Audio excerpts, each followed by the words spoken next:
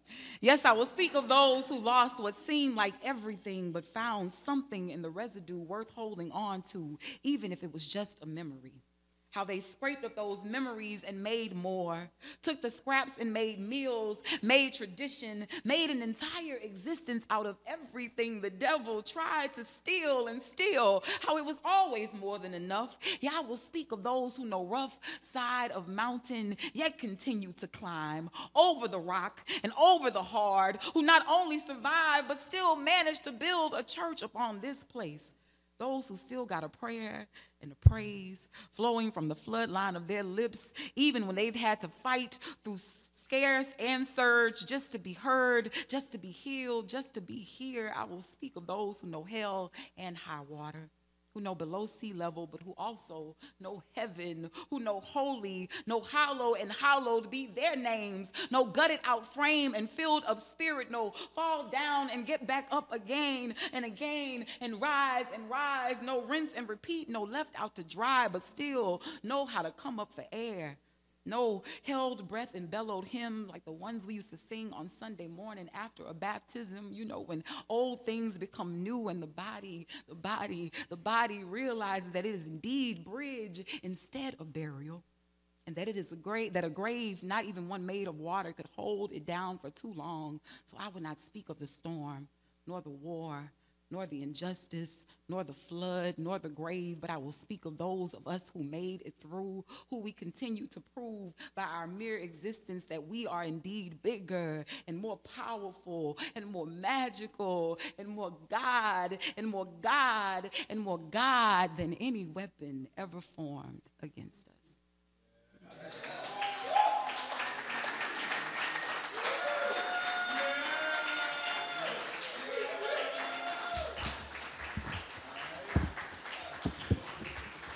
I tried to tell y'all we had more great show for y'all. Y'all be playing. I'm trying to tell y'all. So in the spirit of that, we're going to keep this show rolling. So I want to call up another amazing performer, also a former member of Team Snow.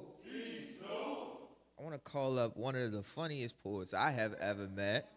Right? Oh, my God. And also the reason that I appreciate the Pelicans.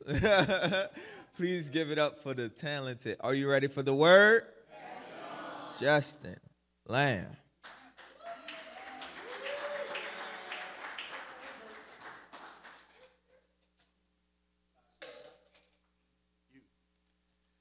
So I'm going to read a persona poem, and Khan's going to hate it because she only likes when poets read from their own voices, as she announced.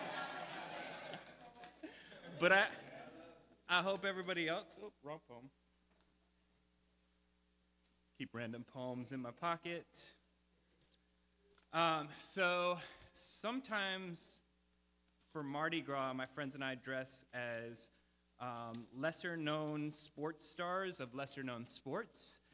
And I wrote a few of poems as these characters in my book, and then I had so much fun reading them that I wrote another one. So I just finished this draft today, and it is Love Poem as Clyde Cuddle, 2014 Archery Rising Star. I'm falling for you. Hard. Hard as pulling back a bow when my shoulders are still sore from yesterday's training. Hard as telling my friends, no, I can't go out. I have an early morning with the targets tomorrow. Hard as archery, the hardest sport in the world. Have you seen how small a bullseye is?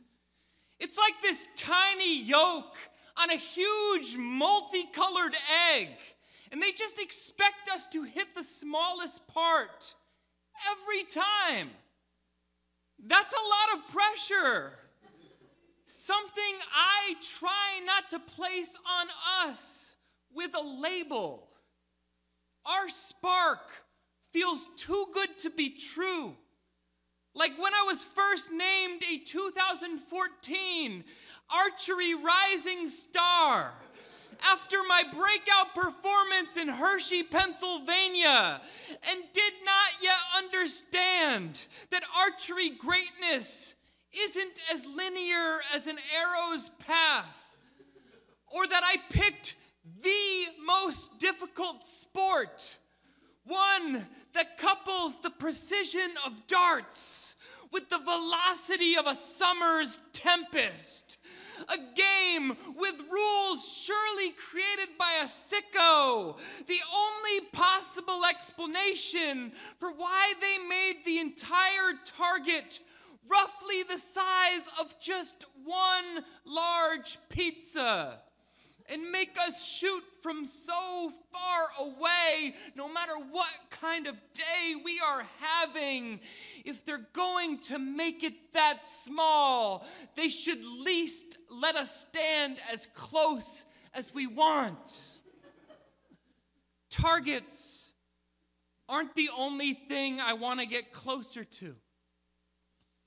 And if I ever seem distant, say 77 yards away, which for the record is too far to stand from anything, even if regulation, know that it takes me a while to warm up, which I tried to explain to those officials in Boise who refused to grant my request for unlimited practice shots, as if our sporting equipment isn't a dangerous weapon used for thousands of years in war. How is this even legal? Archery, yes, but also falling for you this fast, which feels both thrilling and almost as perilous as playing with literal arrows, which feels almost as perilous as the metaphorical ones launched at me by fake fans, bitter their so-called pro-archery dreams never ascended past summer camp. The same people who built me up in 2014 used me as target practice each subsequent year. Unlike you, they only care about my matches, never who I am outside of the archery range or what I have accomplished as a human being. I was in a movie as a kid. The director said I did as good as the adults. I played Cupid's brother. But they never want to post about that.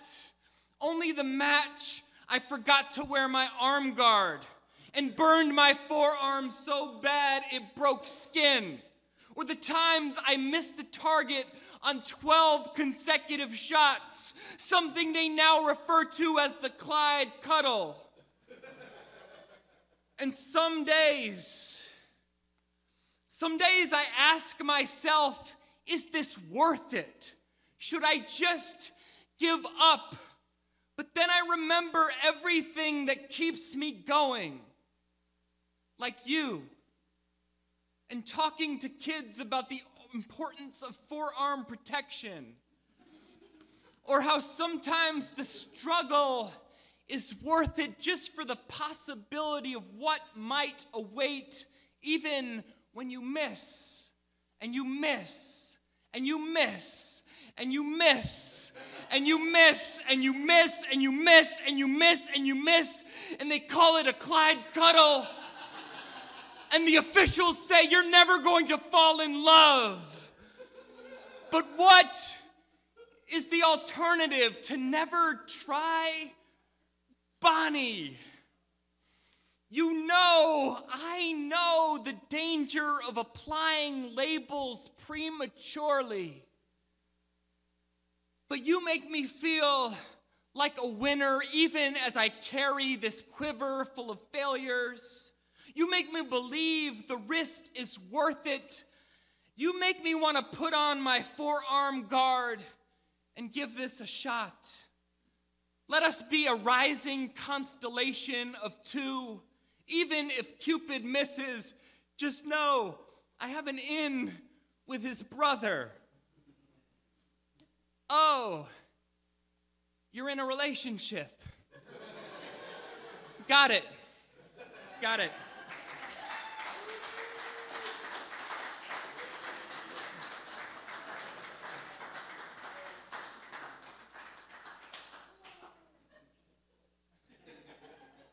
Y'all be thinking I be playing. I don't know why people don't be listening to me. I be telling y'all, like, we have amazing, amazing, amazing artists throughout the entirety of the show, right? How y'all feeling? Y'all good? All right. All right. I'm glad. So I'm actually, I have the privilege of calling this brother up to close out the show for today. And I actually first seen him in a Zoom meeting before we knew if people had legs, you know? I met him, we worked together during COVID. And you know, in those meetings, they ask you questions like, hey, what's a hobby you have? And he said, poet. And I was like, check, gotcha, I'ma see you, right? And I saw this brother for the first time perform, and it blew me away. So I have the privilege of allowing him to blow y'all away in this space. Please, are you ready for the word? Give it up for J.B.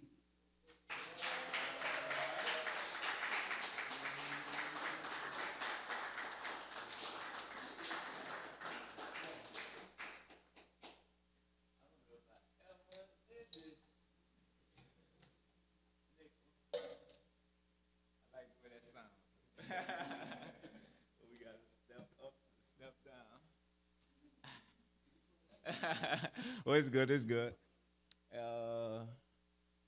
I forgot it was 420 because I've been refraining from smoking. That's the crazy part. But in the spirit of 420, we'll do tell me where is that so I could roll it up. Puff, puff, and pass until you had enough. Tell me where's that so I can roll it up. Puff, puff, pass until you had enough. Roll up, hold up, tell me where the light. Take 2 puffs, then I pass it to the right. Might take 3 if that bitch roll tight. I just want to vibe in my zone here tonight. Listen to some tunes as I chill with my people. Ain't no matching if the smoke ain't equal. Not them body highs, I want something cerebral. A hybrid, a sativa, some regional analgesia. Take me to the ether, may the most high connect. Look, I'm responsible with it as I pay my respects, give thanks. I got money in the bank, my health intact, and my energy unmatched. We good, we can relax. Plus, I got a new pack as I pull out the papers. I just won't have fun after a week worth of labor. Do you have more transaction with my neighbor? Why, yes, I do. I'm lovely, how are you? I'm good with a G shit, maybe 2 or 3 shit. You know how it be as we talk casually. Between you and me, that's that gift that keep giving. Like that old wisdom, just keep on living, huh? Tell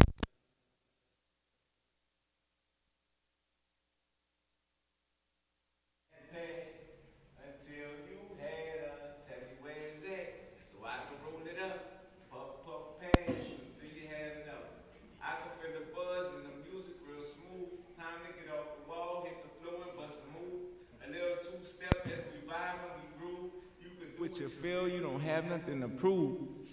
I see some beautiful women, feel the urge to engage. Sitting in the cut, standing right by the stage, smelling like myrrh with a little scent of haze. Ask me my sign.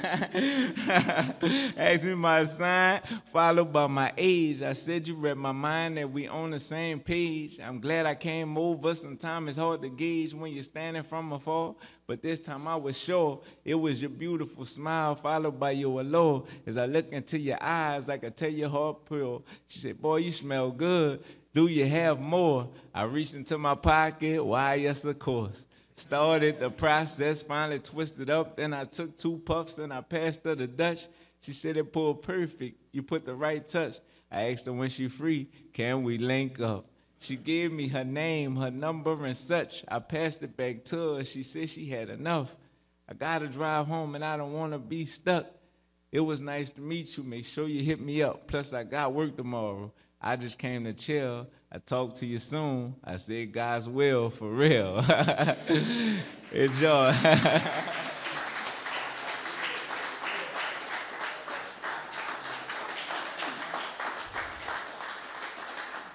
All right, this is our last check-in of the night.